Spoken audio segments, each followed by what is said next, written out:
Meski tidak ada kompetisi musim ini, manajemen Sriwijaya FC akan melakukan evaluasi pada 30 pemainnya. Evaluasi segera dilakukan dengan berakhirnya kontrak pada akhir Desember 2020. Manajemen Sriwijaya FC memberikan kepercayaan pada Budiarjo Talik, pelatih Sriwijaya FC, melakukan evaluasi.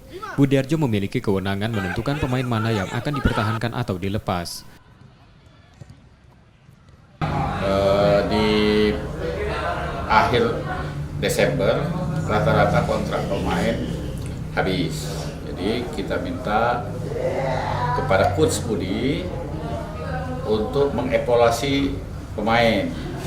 Kalau pemain itu bagus, menurut dia, silakan untuk dipertahankan. Tapi kami berharap ya jangan banyak-banyak lah.